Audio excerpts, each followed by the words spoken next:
Magandang buhay at magandang araw na naman po sa inyong mga palangga ko. Nandito na naman po ang inyong lingkod, Triple C Cooking, at maghahatid na naman po tayo sa inyo ng masarap na ulam, masarap na recipe na siguradong magugustuhan ng inyong mga kids. Dahil pag ganito ang mga ulam, siguradong mapapa-unrice talaga ang inyong mga junakish. Ayan mga palangga, kung gusto nyo po mapanood ang recipe ng pagkakaluto ko ng ating pork chop, aba naman ano pang inaantay mo, i-watch mo na yung full video, and plus po don't forget to subscribe my YouTube channel para updated ka sa aking mga upload.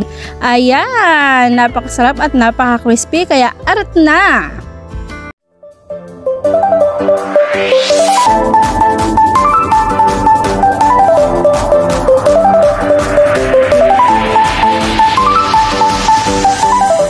Tara, let's at mag-start na po tayong magluto. Syempre ayun po ang ating sangkalan at syempre ayun ang ating malaman na pork chop.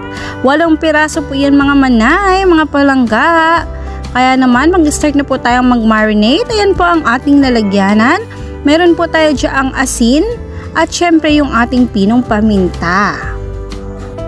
So, mag-start na po tayong mag-marinate. Ang una po nating ilalagay syempre mga palangga ay asin. Ayan, i-massage po natin yan sa ating pork chop para manuot po yung lasa, yung alat-alat ng ating asin sa ating pork chop. Yun. I-masahe po muna natin ang ating mga pork chop mga palangga.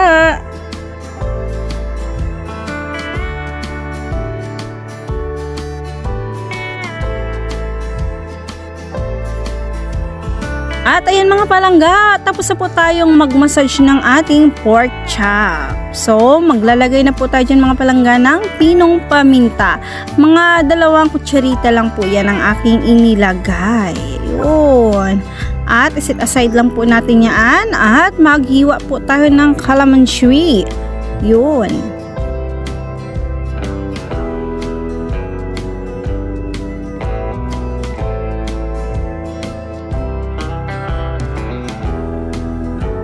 At tapos na po natin hiwain ang ating mga kalamansi. Meron po tayo dyan ang salaan.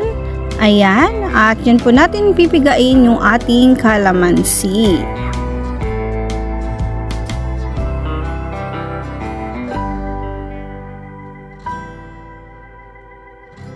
Ayan, at patapos na nga rin po tayong magpiga ng ating mga kalamansi. So, bali, 5 pirasong kalamansi po ang ginamit natin dyan. Ayun, at i-massage po natin yung ating pork chop. O, diba, sinalansan tapos sinira. Charot, daming arte. Ayan na po, na-massage na po natin ng maayos at ayan na siya, sinalansan po natin ulit. At nakita nyo ba yan? Medyo naluto na sa kalamansi yung ating pork chop. Lumambot po siya ng dahil doon sa kalamansi. Ayan, at may lagay na po tayo ng crispy fry para mas crispy yung ating piniritong pork chop. Ay napakasimple lang naman ito mga palangga, pero syempre meron mga teknik para mas lalong masarap at mas lalong malambot yung ating piniritong pork chop. Yun. At ayan na, minikos-mikos natin sa crispy fry at itlog yung ating masarap na marinated na pork chop na paborito ng ating mga junakish at syempre paborito din natin. Oh, diba? Ayan, nilamas-lamas na natin, pero nga pala nga pwede kayong gumamit ng gloves kung gusto po ninyo. Ayan, malinis naman po ang aking mga kamay. At ayan na po ang ating breadcrumbs. At syempre, naggamit na tayo ng gloves. Ayun, isampal-sampal na natin yan dyan sa ating breadcrumbs. O, diba? Dagdag crunchy yan mga palangga. At siguradong gustong-gusto yan ng mga kids. Yung medyo malutong-lutong, diba? Yun. Dinampi-dampi. At tada, tapos na. Ganyan lang kay easy.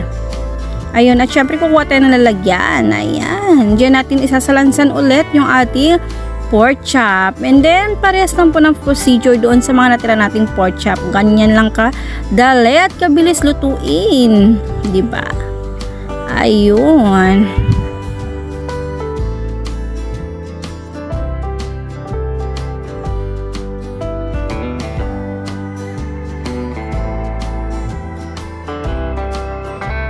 At ayun na nga po mga palangga, tapos na po tayong maglagay ng breadcrumbs doon sa ating pork chop. Ayun, pinaliguan na natin sila ng breadcrumbs. Kaya naman, mag-start na po tayo mag-frying.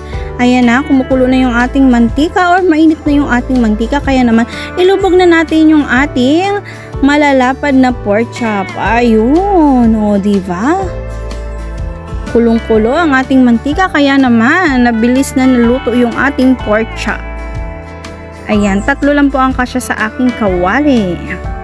Ayan, magprito po muna tayo mga palangging.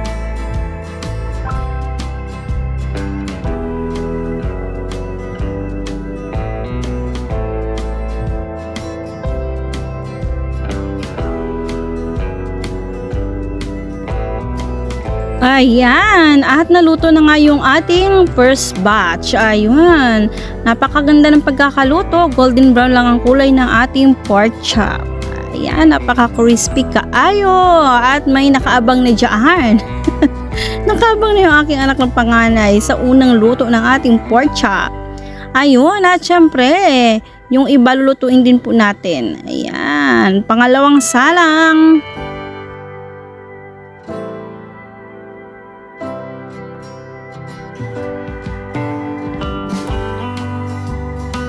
At ayan na, luto na rin po ang second batch ng ating pork chop. Ayan, hanguin na natin at talaga naman mga palangga, napaka ganda ng pagkakaluto, napaka crispy. Kaya naman, arat na tayo na po mag-presentation. Ayan po ang ating sausawan.